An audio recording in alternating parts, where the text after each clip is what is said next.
Welcome back po sa aking munting channel, Mr. Ukol. Nandito na naman po ang inyong lingkod para magbigay ng tips at giya para naman po sa araw ng linggo. Yes, November 3, pangalawang araw ng karera para sa buwan ng Nobyembre. November 3, 2024. Gaganapin po ang Road to Ambassador Eduardo M. Cuangco Jr. Memorial Cup. So, karamihan talaga dito puro imported talaga to, basta Cuangco. Yun ang alam ko. Meron tayong 7 karera lang. Pagsasalu-saluan para bukas. Bati tayo. Shoutout po mga batang hamog ng Abu Dhabi na sila Gatoy, Elmer Kiss, Pakasa ng kwarto 14 na sila Lenin, Vince at Carlo. Pagbati galing sa boss ko kay Boss RB Bora. Shoutout sa inyo lahat dyan at ingat kayo sa Abu Dhabi. Shoutout din Manny Quijano, Paring Puti, Kambal, Ramon, Alex Tuko ng Malabon, ng IAMS OTB. Shoutout sa inyo lahat dyan. Pagbati galing kay Wayne Mercado. At yung Team Ukol ng Stanley OTB, nakakatuwa naman. May Team Ukol po sa Stanley OTB. Yun ang sabi po. Ramil Orozco. Pagbati galing kay Wewit. 9th Avenue yata yun. 9th Avenue Caloocan, yung Stanley OTB. Shoutout sa inyo lahat. Start na po tayo. Race number 1 po. Ito po yung start ng ating winner take all event. Covers races 1 to 7. Dito meron tayong 5 kalahok. Distansya 1,200 meters. 2-year-old maiden race tulad ng race 1 race 1 ng Sabado. 2-year-old. Gusto ko dito si Sunset Beauty. Actually si Sunset Beauty medyo mabibigat na nakakalaban kasi. Huling takbo nito last October 13, dun kila Heartfelt. Tumimbang to ng pang-apat, nagdala ng 1.30 sa 1,400 meters. Si Sunset Beauty, laking kabayo to, na kulay puti. Meron pang takbo yan dun sa maiksi. Last September 29, dun sa Maiden Stakes race. Tercero dumating yan, dun kila Luna. 115.4 po ang tinala sa 1,200 meters. Yan po ang aking solo. Race number 1, solo po, Sunset Beauty. Good luck po. Race number 2 na po tayo, bayang karista. Pick 6 event, covers races 2 to 7. Ito naman po yung ating main event, itong Road to Ambassador Eduardo M. Cuangco Jr. Memorial Cup. 7 kalahok, distansya po, milya lang, 1,600 meters. Kaya, tingin ko, very exciting tong karera na to. Ang first choice ko po dito, yung wala pang talo na si Andiamo A. Firenze. Pagkakaalam ko tatlong panalo na to. Huling takbo nito September 22. Sila Daily Burn tinalo nito 123.4 po ang tinala sa 1,400 meters, no. Kaya tingin ko itong kabayo na to medyo may 111 pa yan dun sa 1,200 meters.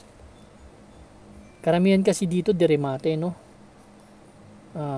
Nakikita ko kayang-kaya niya naman sa harapan si Red Queen. Si Daily Burn medyo nasa harapan din yan. Second choice ko po, number 3, Midnight Cat. Although katatakbo lang nito, nag-barrier lang to last October 27, nagtala ng 125.4 pero 25 medya po yung dating. Ito may tulin to, alam ko.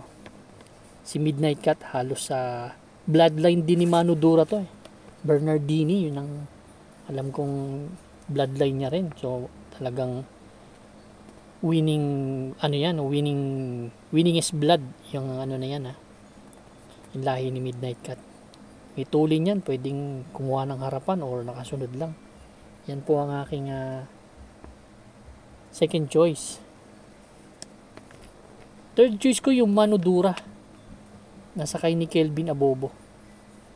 To galing sa panalo to.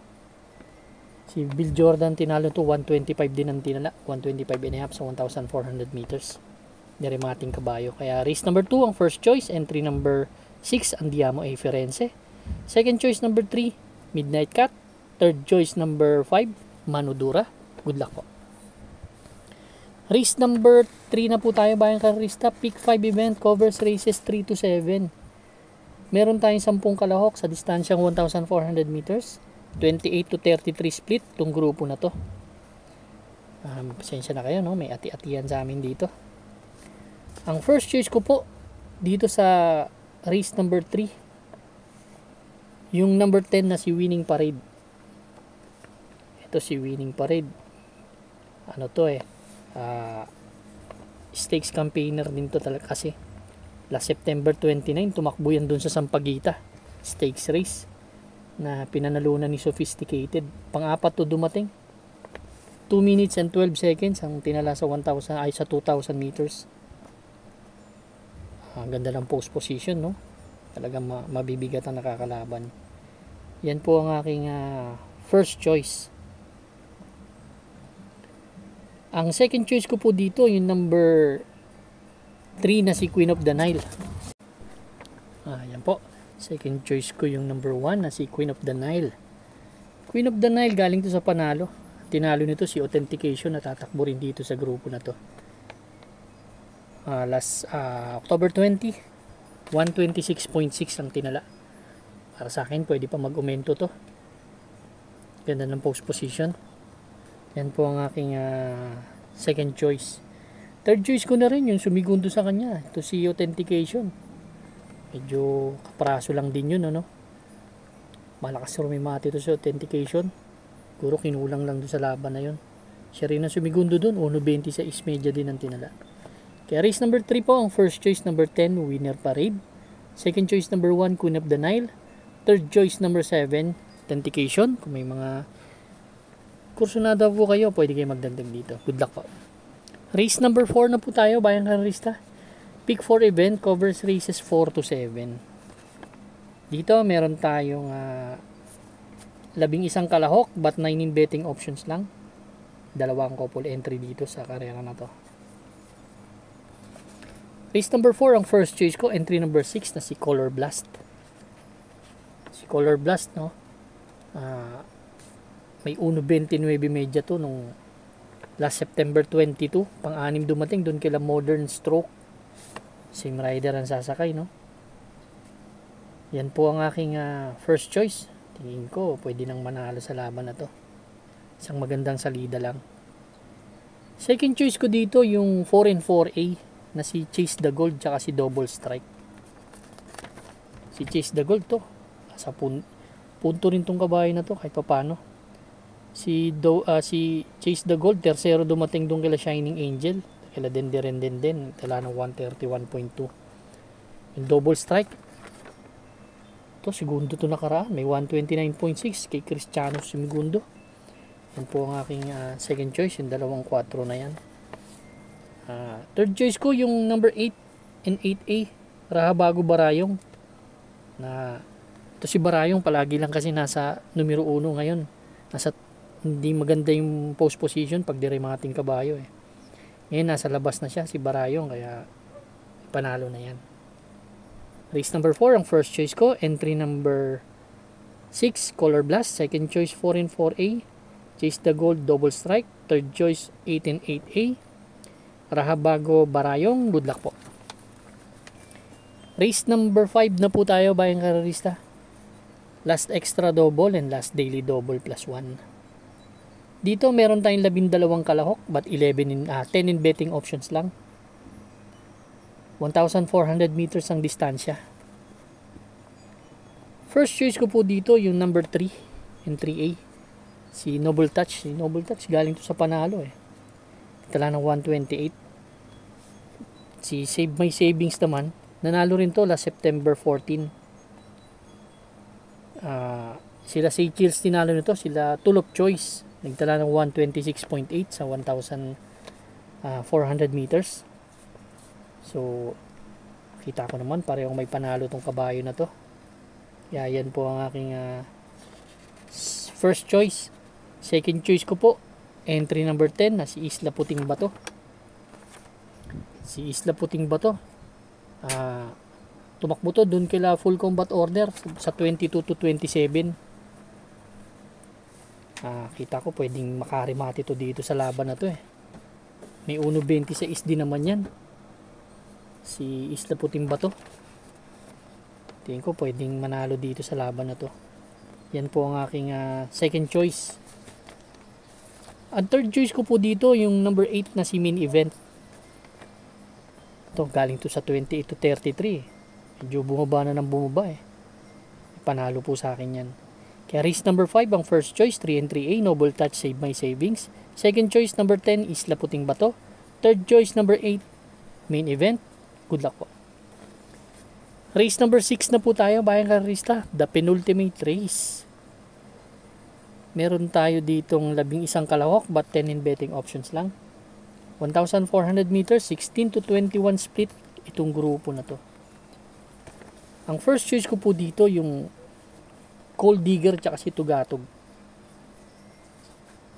Isang bandera at isang diremate. Parehong may 1.27 kasi to tsaka ganda ng post position. Huling takbo ni Tugatog nanalo to eh. Doon sa 11 to 15 split, tinalo nito sila Polite Bell. So umakyat siya ng grupo. Mataas din naman ang grupong tinakbuhan, pinanggalingan nito, kaya tingin ko hindi magbabago yung performance nito. Kaya pa rin manalo. Second choice ko yung number 3 na si Maasahan. Ito, pag magaling ang kalaban, magaling din to. Ganda ng sinigunduan nito. Si Anyo 96 nagdala ng 127.6. Si Maasahan, same rider ang sasakay. Actually, itong karera na to, ang daming may panalo, no? Kaya, pili na lang po tayo dun sa mga So, magbibigay akong third choice na rin. Yung number 9 na si Bohemian. Ito, punto to eh.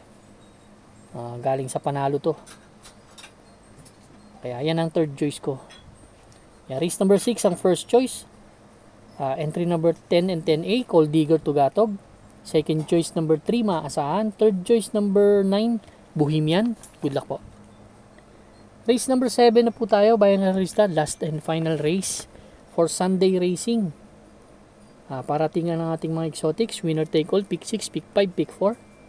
Last extra double and last daily double plus 1. 11 kalahok tayo dito, 1,400 meters. 11 to 15 split itong karera na to. Ang first choice ko po dito si Ayuda. Si Ayuda, tersero lang to dumating dun kila Bohemian last September 21 May. Pero may October 20 pala yun, tersero dumating kila Bohemian. Then meron magandang takbo pa yun nung tinalo niyan si Mami's Lab. Ganda ng tinalo niyan si Mami's Lab, magaling. Tala ng 127. Tingin ko post position yung tumalo sa kanya nakaraan doon kila kila Bohemian numero 1 kasi. Lakas rumimati, isang magandang salida lang to. Para sa akin malaki ang chance ang manalo nitong kabayo na to. Second choice ko yung number 2 na si Victorious Angel. Ito si Victorious Angel kasi ang ganda ng tinakbo nakaraan nito doon kila Go Aidan Go Bantay Sarado. Nagtala ng 127.4 sa 1,400 meters. Kung walang hahabol sa kanya talagang malaki ang chance ang manalo nitong kabayo na to para sa akin. Yan po ang aking second choice. Magbibigay akong third choice dito. Itong number 9 na si Achihali. Although hindi maganda yung tinakbo nito, pero 1.30 lang ang tinala doon kila Electrify, pero may mga pruebang maganda rin yan. May 127.4 din po yan sa 1,400 meters. Giant killer din yan. Kaya race number 7 po ang first choice. Entry number 4 Ayuda. Second choice number 2 Victorious Angel. Third choice number 9 Achihali. Good luck po bayang karerista. Maraming salamat po sa inyong walang sawang pagtangkilik sa aking munting channel. Good luck po and stay safe.